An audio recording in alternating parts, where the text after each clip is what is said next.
press the bell icon on the YouTube app and never miss an मैं एक खबर देख रही थी जो कि ब्लूमबर्ग ने जिसको पब्लिश किया है, और उसने ना सिर्फ पब्लिश किया है बल्कि जो ब्लूमबर्ग मार्केट्स हैं उसमें उन्होंने ट्वीट भी किया है इसको, जिसमें उन्होंने कहा है कि that India has a 1.2 trillion plan to snatch factories from China.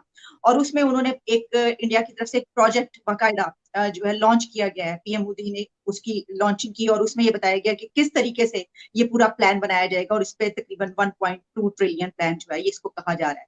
तो सर इसमें आप इसको कैसे देख रहे हैं? एक तो इंडिया और चाइना और पाकिस्तान और इंडिया, कैसे आप इसको एनालाइज करेंगे? आलिया, मैं इस चीज पे बड़े अरसे से बोल रहा हूं और इसकी मैं आपको फंडामेंटल्स बताना चाहूंगा। उसमें खास कर मैं उससे पहले भी, बल्कि मैं इस पे आपके देखने वालों को बिलखसूस ये बताना चाहूंगा कि अगर आप किसी एक कंट्री या एक मजहब की तरफ नफरत में आंखें बंद कर लें तो उसमें नुकसान आपका अपना होता है, किसी और का नुकसान नहीं होता। मेरे ख्याल में आपको चीजें, जो अच्छी चीज जहां पे हो रही हो उससे लर्न करना चाहिए, अडॉप्ट करना चाहिए। This is what my philosophy is. अब मैं ये बताना चाहूंगा कि भारत ने पिछले 10 सालों में अपनी पोजीशन 11 नंबर से लेकर 5 नंबर पर ले आया है इकॉनमी में। वो यूके को भी क्रॉस कर चुके हैं। फिर उनके जो वजीर आजम उनके मोदी साहब ने कहा है कि बाय 2047 हम लोग, Bharat will be a developed country, will not be a developing country anymore. जब ये सारी चीजें हुई तो मैंने उसके बाद दोबारा एक दफा सारी नजर दौड़ाई हिस्ट्री में कि 1947 से लेकर आज तक उनको इस सफर में उन्होंने क्या क्या किया। तो मुझे उनके कई डिसीजन जो आज तक मैं खुद क्रिटिसाइज करता रहा हूं, उनका रशिया की तरफ झुकाव, उनका इंपोर्ट बिल्कुल बैन होना, मैं खुद उनकी एम्बेसडर गाड़ियों के मजाक उड़ाता था बाजी में, लेकिन आज जब मैंने उनका एंड प्रोडक्ट देख रहा हूं तो मुझे हर चीज अच्छी नजर आ रही है। आज उनके जो मैंने बिलखसूस पिछले 20 सालों के नरसिम्हा राव, वाजपेयी, अडवाणी, और जब उनकी मैंने, और डॉक्टर मनमोहन सिंह बिलखसूस, जब उनको फाइनेंस मिनिस्टर बनाया गया तो उनकी सिर्फ एक ही शर्त थी कि मेरे काम में मुझे फुल हैंड मिलना चाहिए और मेरे काम में कोई इंटरफेरेंस ना हो। और जिस तरीके से उन्होंने भारत के लिए सारा कुछ किया, आज उसके एंड प्रोडक्ट सामने नजर आ रही। जो आपने बात की है इसके बारे में मैं इसमें पहले 2 मिसालें देना चाहूंगा। इस वक्त हमारे वजीर आजम ने बड़े बड़े लाखों के मजमे में, एक्स वजीर आजम ने, हमारे अमीरुल मोमिनीन ने कहा कई दफा कि रूस मुझे तेल देना चाहता था, रूस मुझे गंदम देना चाहता था, मैं ला के गरीब लोगों की मदद करना चाहता था।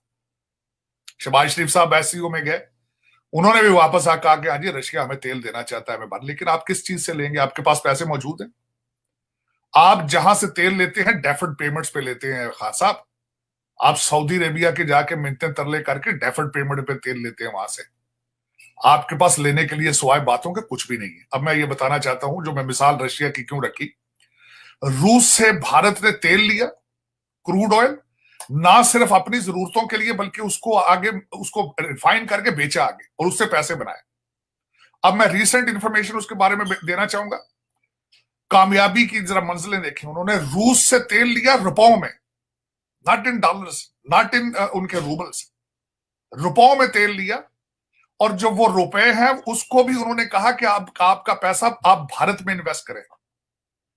दिस वाज द एक्सचेंज, कि हम ना सिर्फ आपसे तेल लेंगे रुपयों में, और रुपया भी आपको हम देंगे नहीं, वो भारत में रहेगा और भारत की इंडस्ट्री में आप प्रोडक्ट्स में आप इन्वेस्ट करेंगे। And Russia agreed on it.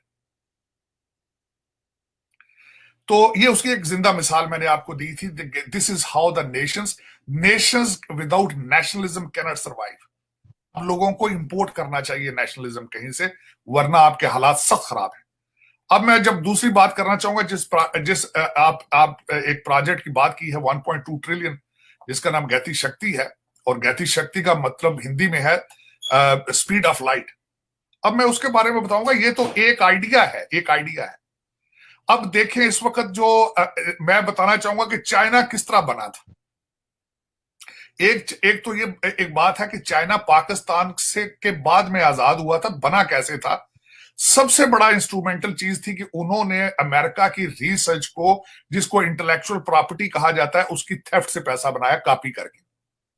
हर एक चीज जो अमेरिका में बनती थी वो दूसरे दिन शाम को उसकी कॉपी चाइना में तैयार हो जाती थी, चाहे उसको वो आज नाम लेते हैं first copy, second copy. Total industry, हर चीज उन्होंने अमेरिका की इंटेलेक्चुअल प्रॉपर्टी थेफ्ट को करके की, जिसमें अमेरिका फेल था। अपने पेटेंट को वहां इन्फोर्स कराने में अमेरिका फेल रहा है। आज क्या हुआ है कि चाइना की दुश्मनी में भारत ने सही तरीके से चाइना की दुश्मनी अमेरिकन के सामने बेची, और बेच रहे हैं और बेचेंगे आगे बड़ी कामयाबी से। अब उनका डायस्पोरा यहां पे आता है, पाकिस्तान के बच्चे बॉर्डर क्रॉस के भूख की वजह से भाग रहे हैं मुल्क से, चाहे यूरोप में जाएं चाहे अमेरिका में आए। वो पाकिस्तान के लिए या पाकिस्तानी डायस्पोरा को जस्टिफाई नहीं कर पाते। भारत से बच्चा निकलता है, मास्टर डिग्री आईटी के लेके निकलता है, वो यहां पे आके भारत के लिए इंस्ट्रूमेंटल बन चुका है। भारत की जो टेक्नोलॉजी यूनिवर्सिटीज हैं वहां पे एडमिशन मुश्किल है, एमआईटी में एडमिशन आसान है। लेकिन उन लोगों ने क्या किया है, इस वक्त अमेरिका के अंदर हर बड़ी जो फॉर्च्यून 500 कंपनी है उसका सीईओ इंडियन बैठा है। अब वो हर चीज चाइना से सारी इंडस्ट्री उठा के ले जाना चाहता है भारत में। और ये जो है, ये प्रोजेक्ट जो 1.2 ट्रिलियन डॉलर का है, कनेक्ट करना 16 मिनिस्ट्रीज को उन्होंने कनेक्ट करना है। जो जिस प्रोजेक्ट की आप बात कर रहे हैं, उन्होंने रेड टेप को खत्म करना है। उनका टोटल टारगेट है फॉर द फॉरेन इन्वेस्टर्स कि वो आए और वो इस प्रोजेक्ट पे आके उनको कुछ भी लाइसेंसिंग, उनकी सारी रेगुलेशंस, उन्होंने दरवाजे खोले हैं अपने इन्वेस्टमेंट के लिए। एक तरफ ये है, दूसरी तरफ आपका ड्रामा होता है पाकिस्तान में। एक वर्ड मैं हमेशा सुनता रहा हूं, वन विंडो। हमने वन विंडो कर दी है जी। अब आप इस्लामाबाद, आप तो लाहौर में रहती हैं, कभी आप कोशिश करें सीडीए की वन विंडो पर जाके देखें। मैं इस्लामाबाद का रहने वाला हूं, सारी जिंदगी इस्लामाबाद गुजारी है। आप अगर कैपिटल डेवलपमेंट अथॉरिटी के अंदर एक वन विंडो कामयाबी से नहीं चला सकते तो आप दुनिया में क्या चलाएंगे?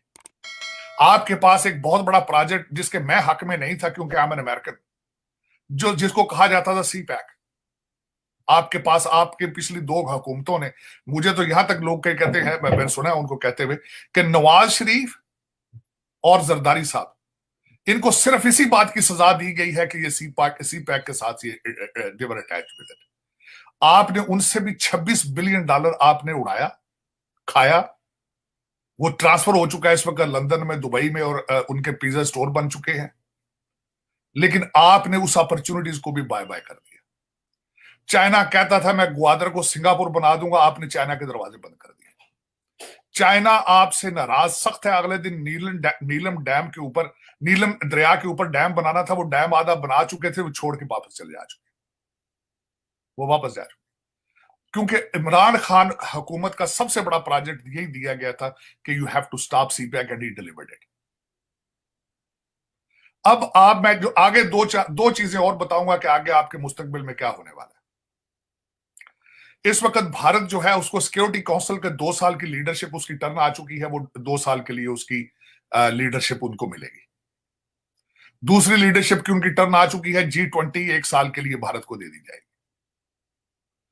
अब उनके पास एक इंटरनेशनल लाउड स्पीकर उनके हाथ में होगा।